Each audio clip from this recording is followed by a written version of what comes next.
亲爱的朋友们，欢迎来到微光夜读。李明，你知道这里的菜多少钱一道吗？张悦端着红酒杯，眼神中带着毫不掩饰的轻蔑。澳洲龙虾881只，你确定随便点？包厢里十几个同学的目光齐刷刷地投向我，空气仿佛凝固了。有些人没钱还来蹭饭吃，真是够了。他的话像一把刀，狠狠地插在我心上。谁也不知道，这个被他嘲讽的穷小子手里握着他的命运。接下来开始我们本期故事，记得点击订阅并开启小铃铛。手机屏幕上闪烁着班长王强发来的微信消息，名字：高中毕业10周年聚会，你一定要来啊！时间定在下周6晚上7点，地点是省城希尔顿酒店。张悦也会来的。我放下手机，走到办公室的落地窗前，楼下车水马龙，霓虹灯刚刚亮起，这座城市的夜晚即将开始。3年前，我在这栋大厦的顶层租下了整个楼层。晨光科技，年营收过1000万的企业数字化公司。谁能想到，这一切都是从大学宿舍里的一个小网站开始的。我拿起桌上的相框，里面是高中毕业照。照片里的张悦站在第2排，笑容灿烂如花，而我站在最后一排的角落里，穿着洗得发白的校服。那时候的我们，谁也不知道10年后会是什么样子。记忆像潮水一样涌上心头。高2那年的冬天，我的早餐钱都拿去给父亲买药了。张悦总是不经意地多买一份包子，说自己吃不完。李明，你数学这么好，能教我这道题吗？他总是找各种借口和我说话，眼神清澈得像山间的泉水。那时候的他，善良得让人心疼。高3毕业前，我鼓起勇气准备向他表白，用打工赚来的钱买了一束玫瑰花，写了一封长长的情书。可就在那一天，他兴奋地跑过来告诉我，李明，我收到省城大学的录取通知书了。我妈说要我好好读书，以后找个有出息的男朋友，不能像我爸那样一辈子当工人。我默默地把花扔进了垃圾桶，把情书撕成了碎片。那一刻我就明白，以我的家境，根本配不上他的梦想。可我没想到，10年后我们会以这样的方式再见面。小雨推门走了进来，手里拿着一份合同。明哥，你真的要去同学聚会？那个张悦不是在天花外贸公司吗？就是我们正在合作的那家公司。我接过合同看了一眼，确实是天花外贸的数字化转型项目，他是这个项目的负责人。对，销售主管张悦。小雨点点头，不过听说她老公是老板的侄子。项目进展的怎么样？有点问题。小雨皱了皱眉，他们那边总是私自修改方案，而且态度很傲慢，好像我们求着他们合作似的。我把合同放在桌上，看向窗外的夜景。如果他们不按合同办事，该怎么处理就怎么处理，公事公办。小雨有些担心，明哥，这样会不会？不会什么。我转过头看着他，感情是感情，生意是生意，更何况现在的他已经不是当年那个张悦了。第2天晚上，我开着那辆5年前买的桑塔纳来到希尔顿酒店。这辆车陪伴我度过了创业最艰难的时光，我一直舍不得换。酒店门口停满了各种豪车，我的桑塔纳显得格外突兀。泊车员看到我的车，明显愣了一下。先生，您确定是来这里用餐的吗？确定，我淡淡地说。他勉强接过车钥匙，脸上写满了不情愿。我没有在意，径直走向电梯。包厢在12楼，推门进去的时候，同学们已经到了大半。李明，你终于来了！王强热情地迎了上来，用力拍了拍我的肩膀。大家快看，我们的数学天才来了！同学们纷纷转过头来，脸上都带着久别重逢的笑容。我一一和他们打招呼，心情还算轻松。直到张月挽着一个西装革履的男人走了进来。10年过去，她确实更漂亮了，精致的妆容，昂贵的礼服，浑身散发着成功女性的气息。可是她的眼神变了，变得锐利而冷漠。哇，张月，你越来越漂亮了！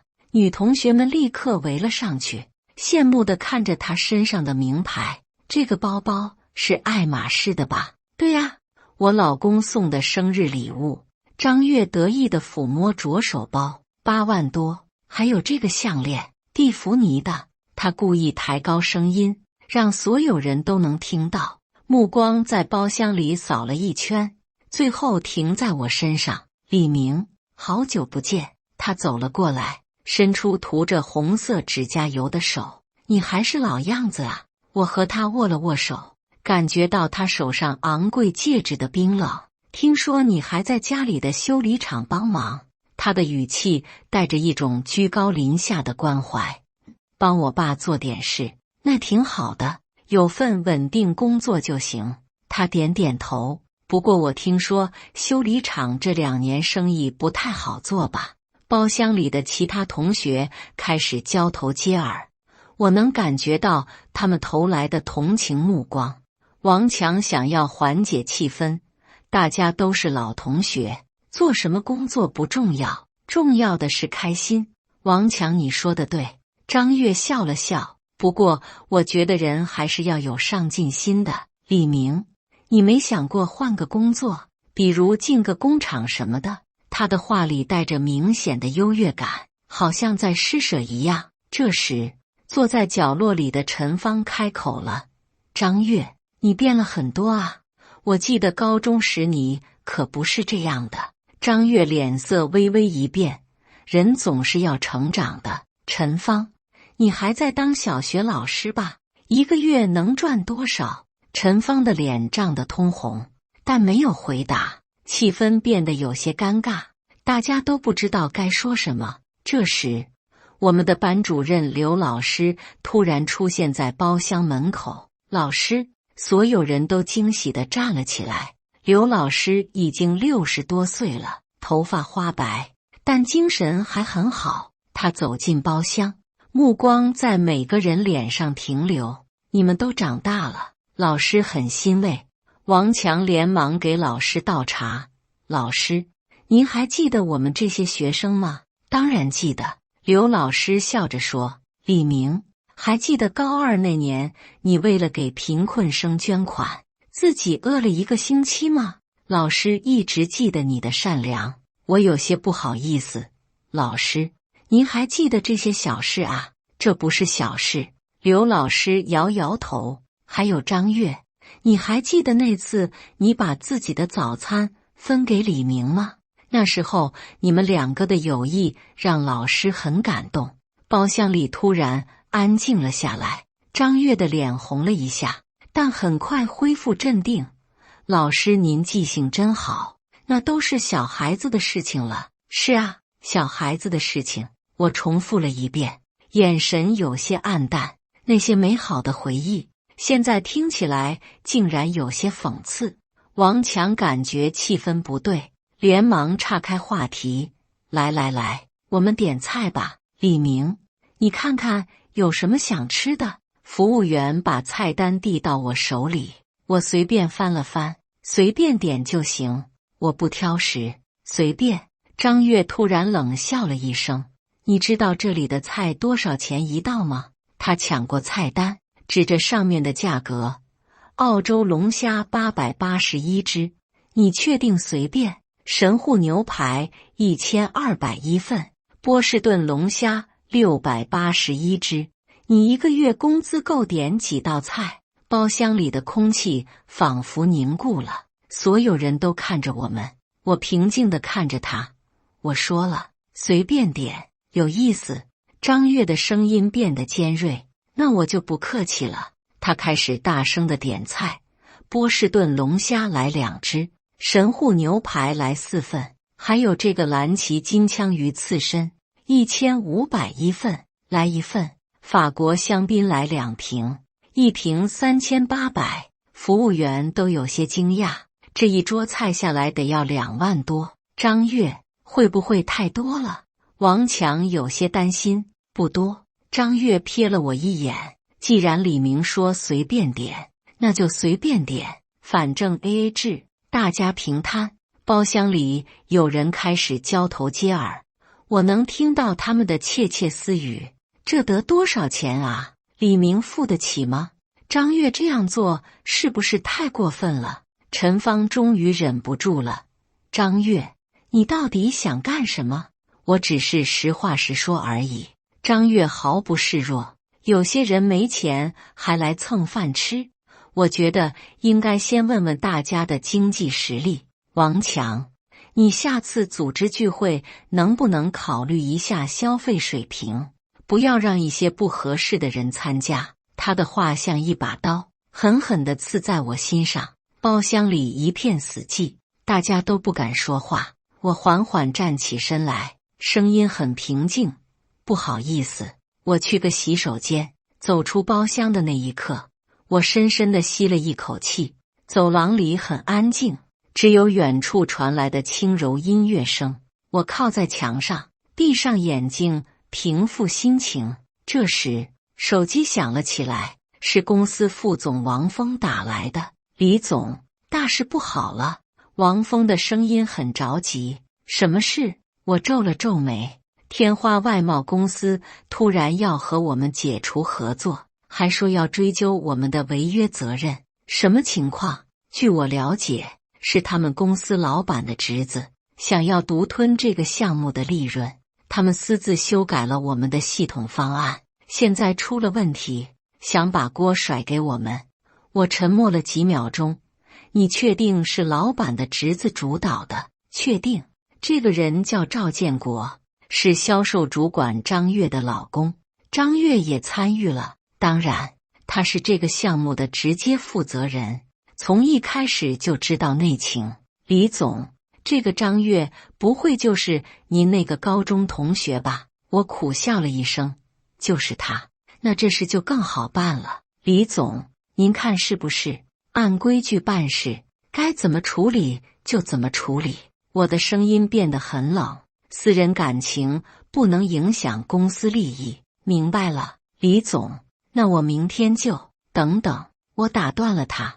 明天上午我亲自去处理这件事。好的，李总。挂了电话，我在走廊里站了一会儿，没想到张月竟然会做出这种事情。为了钱，连最基本的商业道德都不要了。我整理了一下衣服，重新走回包厢。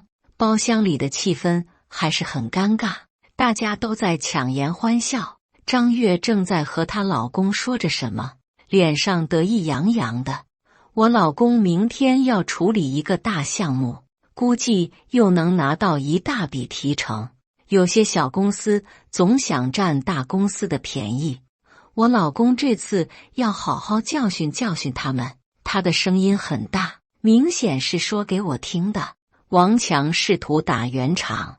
张月，咱们今天是同学聚会，就别谈工作了。也对。张月看向我的座位，有些人连工作都没有，谈什么工作呢？就在这时，我的手机又响了起来。我没有避讳，直接在包厢里接了起来。王副总，明天上午我亲自去他们公司一趟，记住，合同条款要逐条核实，该是我们的权益一分都不能让。如果他们想要违约，就让法务部准备起诉材料。包厢里所有人都听到了我的电话内容。张月的脸色突然变了，他死死地盯着我。王副总这个称呼让他心里产生了一种不好的预感。陈芳注意到了他的异常。张月，你怎么了？脸色这么难看。没什么。张月勉强挤出一个笑容。他在心里安慰自己，不可能的，李明怎么可能是老板？一定是在装模作样。可是他的心里始终有种不安的感觉。这时，一个更加震撼的消息即将到来。张月做梦也想不到，这个被他百般羞辱的穷小子，竟然掌握着他的命运。第二天上午9点，张月怀着忐忑不安的心情来到公司。昨晚回家后，他一直在想李明接电话时的那番话：王副总、合同条款、法务部，这些词汇让他越想越不安。他推开办公室的门，发现秘书小李正在收拾东西。小李，你在干什么？张主管，董事长让我通知您，马上去他办公室一趟，说是有重要的事情要谈。张月的心跳加速了，他有种不好的预感。来到董事长办公室门口，他深吸一口气，敲了敲门。进来。推开门的那一刻，张月整个人都僵住了。办公室里坐着一个让他不敢置信的人，李明。他穿着得体的深蓝色商务西装，正在和董事长讨论什么。桌上放着一个金色的名牌，晨光科技有限公司总经理李明。不可能！张月在心里反复念着这3个字，这一定是在做梦，一定是。张月，你来得正好。董事长的脸色阴沉的可怕。这位是晨光科技的李总，关于你们负责的数字化转型项目，有些问题需要你解释一下。李明缓缓转过头，看向张月，他的眼神很平静，没有一丝波澜。张小姐，我们又见面了。张月感觉自己的腿在发抖，几乎站不稳。你是？他的声音颤抖得厉害。我是晨光科技的创始人兼总经理李明。李明的声音很平和。关于这个项目，我想听听你的看法。就在这时，董事长走了进来，脸色铁青。李总，我已经调查清楚了，这件事完全是我们公司的责任。张月和她老公为了私利，私自修改了项目方案，现在出了问题，还想嫁祸给你们公司。这种行为严重损害了我们公司的信誉。张月感觉天旋地转，他想要解释什么。董事长，你不用说了。董事长厉声打断了他。张月，你和你老公的行为严重违反了公司规定，从今天开始，你被公司开除，立即收拾东西离开。这句话像晴天霹雳一样击中了张月，他瘫坐在椅子上，脑海里不断回想着昨晚自己说过的那些话。没钱还来蹭饭吃，修车的穷小子，一辈子也就那样了。原来他嘲讽的那个人，竟然是她老公口中要教训的公司老板。原来他羞辱的那个人，一句话就能决定他的去留。为什么？他抬起头看着李明，眼中满含泪水。为什么不早说？李明站起身来，整理了一下西装。因为我想看看10年后的你变成了什么样子。现在我看到了。他走到张月面前，声音很轻，但每个字都像钉子一样敲在他心上。你还记得高2那年吗？你说过，善良比什么都重要。张月的眼泪终于控制不住地流了下来。我记得，那时候的你真的很美。李明淡淡地说，可惜你已经找不回来了。说完，他转身向门口走去。李明，张月突然喊道，如果当年你表白了，结果会不会不一样？李明在门口停了下来，没有回头。不会的，他的声音很轻，因为真正的你早就死了，死在了金钱和虚荣里。门关上了，张月一个人坐在空荡荡的办公室里，泪水模糊了他的视线。他想起了高中时那个阳光透过窗户洒在脸上的午后，想起了那些温暖的早餐，那些纯真的笑容。想起了那个善良的自己，可是一切都回不去了。半个小时后，保安来到办公室，张小姐，请您收拾一下东西离开。张月机械地收拾着办公桌上的物品，照片、文件、化妆品，这些曾经代表着他成功的东西，现在看起来是那么可笑。走出公司大楼的时候，阳光刺得他眼睛发疼。门口的保安用异样的眼光看着他，窃窃私语，听说是因为违约被开除的，还想陷害合作伙伴，真是自作自受。张月低着头快步走过，不敢看任何人。就在这时，他看到了一个熟悉的身影，李明正站在公司门口的台阶上，和一个年轻人在交谈。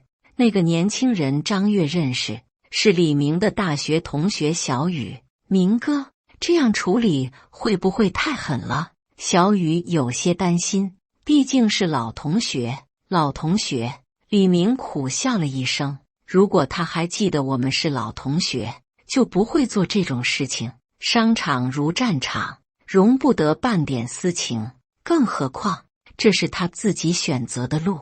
张月听到这些话，心如刀绞。他想要上前解释什么，想要道歉，想要挽回什么，可是当他看到李明那双平静的眼睛时，所有的话都堵在了喉咙里。他知道一切都结束了。那个曾经暗恋他3年的少年，那个为了他饿肚子的男孩，那个默默守护他的人，都被他亲手推开了。李明和小雨上了一辆黑色的奔驰商务车，扬长而去。张月站在原地，看着车子消失在车流中，手机突然响了起来，是她老公赵建国打来的。月月，出大事了。赵建国的声音带着哭腔，我被开除了。董事长说我私自修改合同，给公司造成了巨大损失，现在那家公司要起诉我们，索赔200万。月月，你那边怎么样？你快帮我想想办法。张月听着电话里老公慌乱的声音，突然笑了，笑得眼泪都出来了。我也被开除了。她平静地说。什么？赵建国的声音变得尖锐。你也被开除了？那我们怎么办？房贷怎么还？车贷怎么办？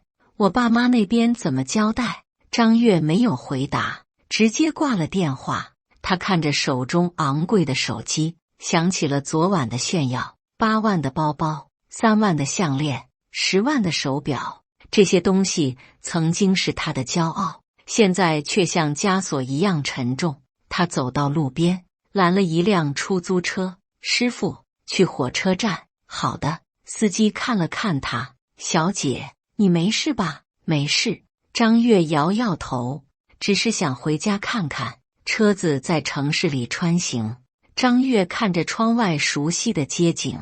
10年前，她就是从这里出发去省城读大学的。那时候的她心怀梦想，觉得自己能够改变命运。10年后，她又要从这里离开，可是这一次，她什么都没有了。手机又响了起来，是同学群里的消息。陈芳发了一条，听说张月被开除了，是真的吗？王强回复，我也听说了，好像是工作上出了问题。其他同学纷纷发言，真的假的？昨晚还在炫富呢，可能是报应吧。谁让他昨晚那样对李明？李明人这么好，他却那样羞辱人家，我早就看不惯他的嘴脸了。张月看着这些消息，心如死灰。他想要解释什么，但是敲了半天字，最后都删掉了。还能说什么呢？一切都是他自己造成的。车子到了火车站，张月买了一张回老家的车票，坐在候车室里。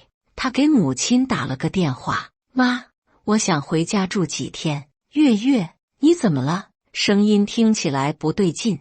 母亲关切地问，没什么，就是想家了。那好，妈给你做你最爱吃的红烧肉。你爸也想你了，天天念叨着你。听到母亲温暖的声音，张月的眼泪又控制不住地流了下来。妈，如果我一无所有了，你们还会要我吗？傻孩子，你说什么呢？母亲的声音有些哽咽。你永远是妈妈的女儿，不管发生什么，这个家永远是你的港湾。张月紧紧握着手机，无声的哭泣。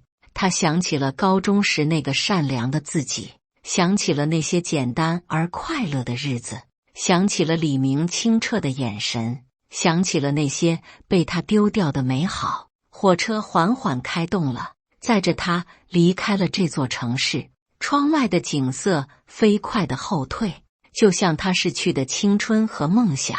他知道，从今天开始，他的人生要重新开始了。而李明，那个他曾经伤害的人，将成为他永远的遗憾。1个月后，同学群里传来了消息，王强发了一条新闻链接：晨光科技获得1000万投资，成为行业新星。李明，你太厉害了！原来你是总经理。明哥，昨晚聚会的时候怎么不说啊？难怪那么淡定，原来是大老板。李明在群里回复了一个简单的表情包，没有多说什么。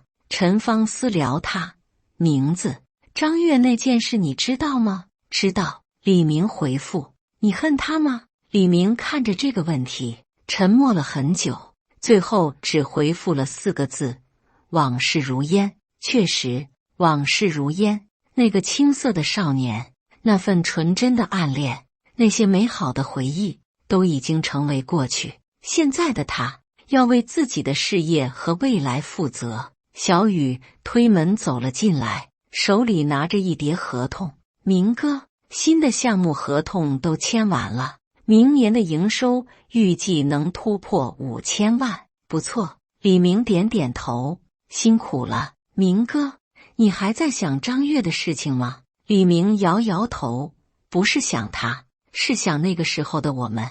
如果当年我勇敢一点，如果他没有变成那样，但是没有如果。夕阳西下，金色的阳光透过落地窗洒在办公桌上。李明站在窗前，看着远方的城市天际线，那些青春岁月，那些美好与遗憾，都化作了云烟。生活还要继续，而他已经学会了放下。手机响了起来，是一个陌生的号码。你好，请问是李总吗？我是省城商会的秘书，想邀请您参加下周的企业家论坛。李明一边听着电话，一边整理桌上的文件。新的机会，新的挑战，新的人生，这就是成长的代价。有些人注定要错过，有些事注定要遗憾，但是生活还要继续，梦想还要追逐。就像那句话说的，青春是一本太仓促的书，我们含着眼泪一读再读，而现在是时候翻到新的一页了。故事到这里就结束了。李明依然开着那辆旧桑塔纳，依然穿着朴素的衣服。有人问他为什么不换个形象，他总是笑笑说够用就行。但朋友们都知道，他内心的某个部分已经随着这次同学聚会永远地封存了起来。那个叫张月的女孩，那份青涩的初恋，还有那些美好的回忆，都成了他人生路上的一个句号。不是结束，而是新的开始。因为真正的成长，就是学会在遗憾中前行，在伤痛中坚强。就像那首歌里唱的，有些人注定是过客，有些事注定要忘记，但是那些美好的时光会永远留在心里。李明明白了这个道理，所以他选择了原谅，选择了放下，选择了向前看。这就是最好的结局。因为仇恨只会让人痛苦，而宽容才能让人自由。夜深了，李明关掉办公室的灯，走向电梯。明天又是新的一天，又有新的挑战等着他。而张月，那个曾经让他心动的女孩，已经成为了过去，一个美好的，但是永远回不去的过去。这就是人生，有得有失，有喜有悲，有聚有散，最重要的是学会珍惜当下，把握未来，就像李明现在做的一样。故事的最后，他发了一条朋友圈，感谢过去的所有相遇，无论美好还是痛苦，都让我成为了更好的自己。未来的路还很长，愿我们都能成为自己想要的样子。配图是一张夕阳西下的照片，温暖而美好。很快就有人点赞评论：小雨，明哥加油！王强，兄弟说得好！陈芳，愿你前程似锦。还有很多其他的朋友都送上了祝福，唯独没有张悦。也许他还在老家，也许他已经开始了新的生活。无论如何，那都是他自己的选择。李明关掉手机，开车回家，路上他想起了一句话：最好的报复就是过得比对方更好，而最好的原谅就是放下过去，拥抱未来。他做到了，这就够了。感谢大家的观看，本期故事精彩吗？欢迎大家在下方评论区吐槽。如果你喜欢这类故事，记得点击订阅微光夜读，并分享给更多的人，这会对我帮助很大。再次感谢大家的观看。